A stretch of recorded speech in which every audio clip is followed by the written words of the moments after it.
Hey, did you know that some of the drinks you've got sitting in your fridge or pantry might be silently stacking the odds against you as you get older? After 60, our bodies don't bounce back the way they used to, and what we sip on can either support us or slowly chip away at our health. We're not talking about obvious culprits here. These are everyday beverages that might feel innocent, even comforting, but doctors are now raising red flags about their hidden risks. In this video, we're breaking down 4 specific drinks and drink-food combos that seniors might want to rethink, especially when it comes to long-term cancer concerns. This isn't clickbait or some trending scare tactic. These are insights straight from recent research and medical pros who've seen the fallout up close. But stick with us, because this isn't about fear. It's about giving you the tools to make smarter choices for your health, your vitality, and your future. By the end, you'll know exactly what to watch out for, because these 4 sneaky risks fly under most people's radar, and spotting them now could save you from regrets doctors hear all too often from their older patients. Let's dive in. Number 1. Artificially sweetened drinks. For decades, we've been sold on the idea that diet sodas, zero-sugar energy drinks, and those light iced teas are the smart choice, guilt-free ways to skip the sugar, cut calories, or keep blood sugar steady, especially if you're watching your weight or managing diabetes. On paper, it sounds perfect. No glucose spikes, no extra pounds, just a refreshing fizz to get you through the afternoon. But here's the twist. Especially for those of us over 60, these drinks might be hiding a darker side that's only now coming into focus. They don't just pass through your system unnoticed. They can quietly throw your gut into chaos, mess with your metabolism, and potentially nudge your cancer risk higher the longer you lean on them. A gut health expert I came across once said, "Artificial sweeteners aren't neutral. They're like uninvited guests that rearrange your body's furniture, especially in the microbiome, and that can spark problems we're just starting to unravel." That microbiome, those trillions of bacteria in your gut, is your body's unsung hero, keeping inflammation in check, breaking down toxins, and propping up your immune system. But research is piling up, showing that sweeteners like aspartame, sucralose, saccharin, and even newer ones like acetylsulfame potassium can shake up that delicate balance. They shift the bacterial mix in ways that crank up inflammation, mess with how your body processes sugar, and leave your system more vulnerable, especially as we age, when digestion slows and immunity isn't as quick on the draw. For someone in their 70s or 80s, those subtle disruptions can snowball, creating a cellular environment where things like insulin resistance or chronic low-grade inflammation take root, potentially setting the stage for cancer to creep in. And it's not just the gut studies are digging deeper into links between long-term artificial sweetener use and specific cancers like bladder, breast, or even lymphoma. Data's still unfolding, and not every study agrees, but the red flags are there. Take aspartame. For instance, some animal studies have hinted at tumor growth with high doses, and while human evidence is murkier, it's enough to make you pause. Or sucralose, which hangs around in your system longer than you'd think, possibly stressing your liver as it tries to clear it out. Seniors with slower detox systems might feel that strain more. I heard about a 72-year-old named Ellen who'd been sipping Diet Cola every day for 20 years. Her little treat, she called it. Then she started having gut issues, bloating and fatigue, and her doctor pointed to the artificial sweeteners as a possible culprit. She switched to water with a twist of lemon and a dab of honey, and within weeks she felt lighter, clearer. "I didn't realize how much it was dragging me down," she said. Science isn't screaming ban them forever yet, but experts are urging caution, especially for older adults who don't need extra chaos in their systems. Why risk it when there are natural swaps? Think herbal teas with a hint of spice, sparkling water with real fruit, or even a splash of stevia if you crave sweetness. These don't just dodge the risks, they give your body a break, boosting digestion and energy now, while maybe cutting your odds of bigger trouble later. With artificial sweeteners, less isn't just more, it might be the safer bet. Number 2, energy drinks. These little cans of lightning have become a go-to for more than just the college crowd. Plenty of seniors reach for them too, chasing that quick jolt to shake off a sleepy afternoon or power through a long day. With their bold flavors, flashy labels, and promises of instant zip, they feel like a magic bullet when your energy dips. Maybe you're tending the garden, running errands, or just trying to keep up with the grandkids. But here's the rub, especially for those of us over 60. Those sky-high sugar levels, megadoses of caffeine, and synthetic additives might be doing more than just waking you up. They could be quietly overtaxing your body in ways that pile up over time, potentially hiking your risk for inflammation, insulin trouble, and even cancer down the road. A health researcher I stumbled across once put it bluntly: energy drinks aren't just a pick-me-up, they're a full-on assault on your system, and aging bodies don't bounce back from that as easily as they used to. Let's break it down. One can often pack 30, 40, even 50 grams of sugar more than a day's worth in one go. That sends your blood sugar rocketing, forcing your pancreas to pump out insulin like it's in overdrive. Over years, that constant spiking can wear out your system, leading to insulin resistance and chronic inflammation, two conditions that create a cozy breeding ground for abnormal cell growth, especially in places like the pancreas, colon, or liver. Then there's the caffeine, sometimes 200 milligrams or more per serving, which might leave you jittery and strain your heart, especially if your ticker's not as spry as it once was.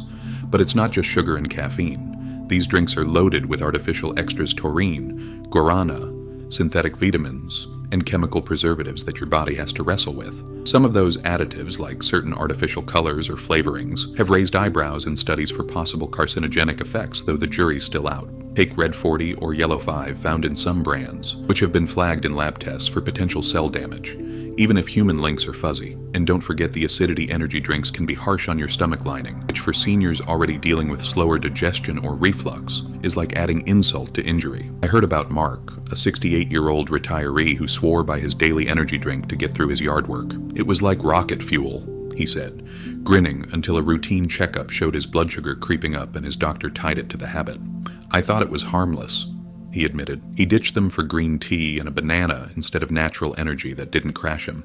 I feel steadier now and my gut's happier, he told me. The thing is, as we age, our metabolism slows, our kidneys don't filter as fast, and our cells take longer to repair meaning. Those energy drink ingredients linger, stressing systems that can't keep up. You don't have to resign yourself to dragging through the day, though swap that can for a chilled glass of water with cucumber and mint, a cup of matcha for a gentler lift, or even a smoothie with real fruit and a dollop of yogurt. These don't just perk you up, they nourish you without the fallout. Energy drinks might promise a boost, but for your long-term health, they could be costing you more than they give. Number 3, alcohol paired with fried foods. There's something undeniably satisfying about kicking back with a cold beer, a smooth whiskey, or a crisp glass of rose, alongside a plate of golden, crispy fried goodness. Think fried chicken, onion rings, or even a basket of fish and chips. It's the kind of combo that feels like a well-earned treat, a little indulgence to unwind after a long week, and for many of us, it's a ritual that's been around for years. But here's the catch. Especially if you're over 60, this duo might be a lot riskier than it looks, with research suggesting that alcohol and fried foods together can team up to churn out some seriously harmful compounds in your body, stuff that's been tied to higher risks of cancers in the stomach, liver, and colon. An oncologist I read about once explained it like this: fried foods already put your system through the ringer, but when you toss alcohol into the mix, it's like tying one hand behind your body's back. It just can't detox fast enough. Here's how it works. Fried foods are loaded with trans fats and a sneaky chemical called acrylamide, which forms when starchy foods like potatoes or batter hit those scorching oil temp. Studies have pegged it as a probable carcinogen, especially with long-term exposure. Then there's alcohol, which your liver has to break down into acetaldehyde, a toxic byproduct that's no picnic for your cells before clearing it out. On its own, your body can usually handle either one in moderation, but pair them up, and it's a double whammy. Alcohol slows your liver's cleanup crew, letting those fried food toxins linger longer, while the fats and acrylamide pile on extra stress. Think of it like a traffic jam in your detox system. For seniors, this hits harder. Liver function naturally dips with age, digestion drags a bit, your cells don't repair as fast, so that damage sticks around, quietly building up. Over time, that combo can spark inflammation and DNA glitches that might tip the scales toward cancer. I heard about Linda, a 74-year-old who cherished her Friday night tradition. Fried fish from her favorite spot washed down with a glass of white wine. It was her me time, she said, until she started feeling off, bloated, sluggish, and her doctor flagged early liver strain, linking it to that exact pairing. I didn't want to believe it, she told me. She switched to baked salmon and saved her wine for a veggie-heavy night instead.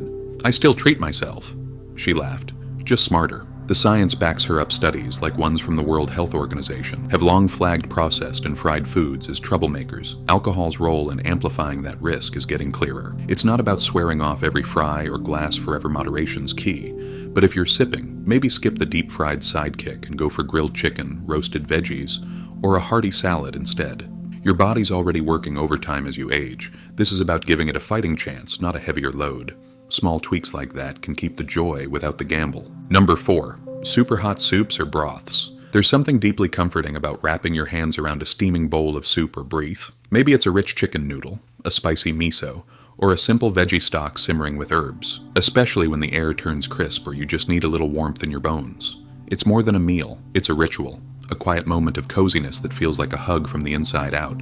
And for lots of us, it's a habit we've carried for decades. But here's the thing, especially if you're over 60. If you're diving into that bowl when it's still scalding hot, straight off the stove or out of the microwave, you might be doing more harm than you realize, particularly to the delicate lining of your throat.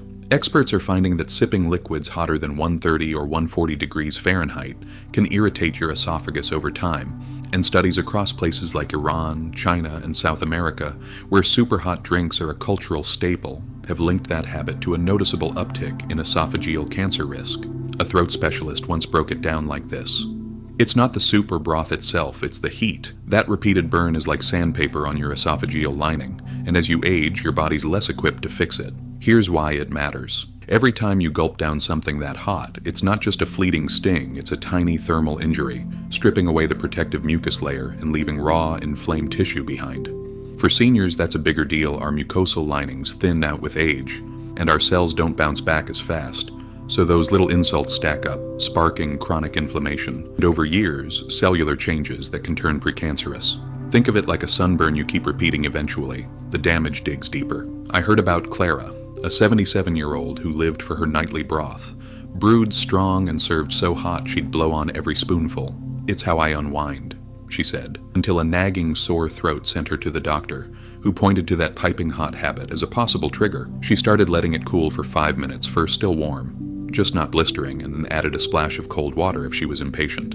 It's still my comfort, she told me, but I don't feel roughed up anymore.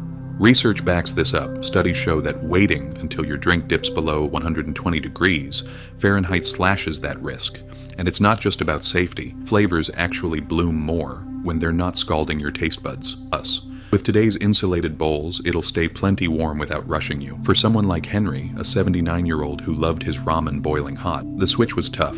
It felt wrong at first, he admitted, but after reading up on the risks, he got a thermometer to check his temps and now aims for warmth, not blazing. I taste the broth better, he said, and my throat's not complaining. It's a small shift, letting it sit, testing a sip before you commit, but it could be a game changer. As we age, our bodies need that extra grace, and cooling your soup just a bit might keep the comfort without the cost. These 4 habits aren't just random warnings. They're a wake-up call to tune into how your body's needs shift with age. It's not about stripping away every joy. It's about tweaking what you love to keep it from turning on you. Maybe the energy drink trap hit home, or the hot soup risk caught you off guard. Whatever stuck with you, take it as a chance to rethink your routine, not out of fear, but out of respect for yourself. You've got the power to sidestep these risks with small, doable changes. What's one thing you'll try after this? Drop it in the comments. I'd love to hear your take. And if this sparked something for you, hit like, subscribe, and share. It keeps us going, bringing you more real talk like this. Thanks for hanging out. See you in the next one.